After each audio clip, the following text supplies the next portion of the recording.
it was bad. It looked like a war zone. There was cars everywhere. People were screaming. Women were getting out and running.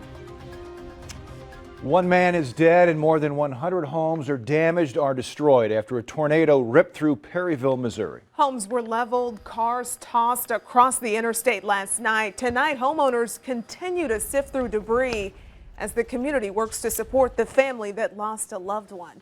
News 4 has team coverage tonight, stretching from the KMOV studios to Perryville, almost 80 miles south of St. Louis, monitoring the relief efforts. We are also hearing from those who knew the man who was killed as the tornado touched down as he drove on the interstate. We are also talking to the man who found his body. We start with forewarned Chief Meteorologist Steve Templeton anchoring our coverage tonight from Perryville. There is a 13-mile path of destruction here in Perry County. Now today I spent some time with Rick Shanklin, who's the lead investigator with the National Weather Service, as he tries to pinpoint exactly what is the peak intensity of this tornado. Are these the nubbed out trees you were talking about? So pretty much all the branches except kind of the largest branches are gone, snapped from the top. Exactly, yeah. Okay. And again, you can see a difference as you go back from where we came from. You see even the smaller branches still. And it looks like around. Those are debarked a little bit too. Yeah, and some of the debarking, it can be just from the wind, and that's when it's really important. Of course, you have so much flying debris that a lot debris of the itself can actually strip the bark away, so it's hard to estimate. Was it the wind that pulled the bark off, or was it the debris? Yeah, it is. Again, the trees blown this way. Yeah, the trees. This debris is from this house. Noting how the direction it's from. Clear rotation. In fact, so the center actually would have gone right just through about here. where we're at. Yeah, very close to this where would have we're been at. the center of the tornadic path. Absolutely. Wow. Those debarked and shredded trees were the first thing we saw when we drove up, but it was the structures that have Rick, at least preliminarily, assessing this as an EF3 tornado or greater. That or greater is because he's still doing some investigation and it could be upgraded, but at the very least, we're talking 135 to 165 mile per hour winds estimated on this tornado. And again, it could be upgraded. In the meantime, News 4's Emily Pritchard has been spending time in the community learning more about the man who was killed by this tornado.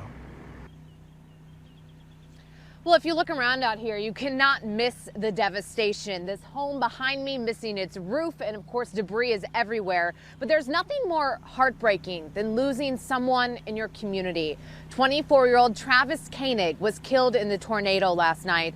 According to officials, he was driving along I-55 when that tornado hit. This is a look at the 24-year-old. We're told he went to St. Vincent High School, and parishioners at St. Vincent de Paul Church tell us that his family attends there. Now, I spoke with the HR department at TG, Missouri. He used to work there. They say that he left there about 6 to 9 months ago to go work at Sykeston's Unilever plant.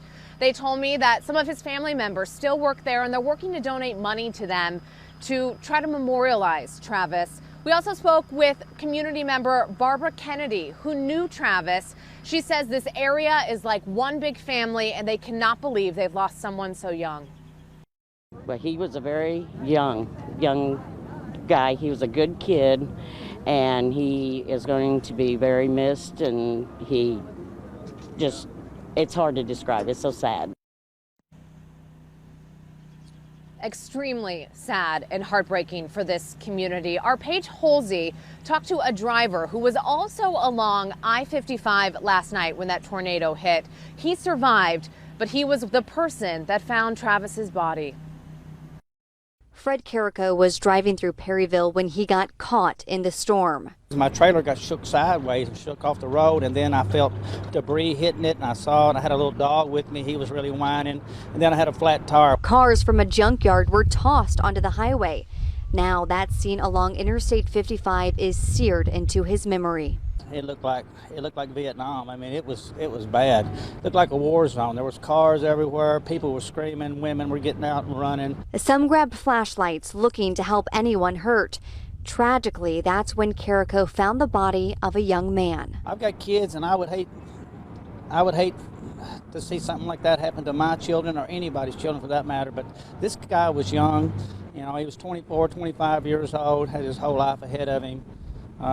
Swept away by this tornado. It's tragic. Carrico also found some of the young man's belongings, and he's now planning to return them to the victim's family, hoping they can find closure.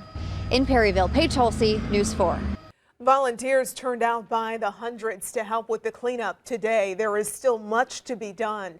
Our Ray Preston continues our team coverage, and he's been speaking with the Red Cross. Yeah, you know, a shelter was set up last night for storm victims who had no place to go. Now, we're told, for the most part, they all pretty much found some place to stay, so it turned into something of a good place for first responders to head to take a break, recharge just a bit. Well, we were at the shelter earlier this afternoon. It's at Perry Park Center in town. Now, that's where the Red Cross was helping coordinate volunteers. There were some residents there who found a place to stay last night but didn't have any place to go today. Now, there was a counseling service there to help people as well. This afternoon, the Red Cross said it was doing damage assessment with emergency management, going out, boots on the ground, so to speak, in neighborhoods, making note of the level of damage to the various homes. The first day, whenever you have a disaster, it's kind of controlled chaos, if you will, because it is a disaster. And so it's really assessing first what the needs are. Really, the first thing is making sure everybody is safe, and then it's assessing what the need is. We've had a number of briefings that we've had with emergency management, and so really being able to go around to understand in everyone's particular area of expertise. Now, also a representative from Catholic Charities says there are plenty of volunteer opportunities, but they're asking that spontaneous volunteers don't just show up until they identify the needs and put people where they are really needed. Also, he says they are not asking for any donations of clothing at this time, and as you can imagine, financial contributions, money is always appreciated in a case like this. Reporting live from Perryville, Ray Preston, News 4.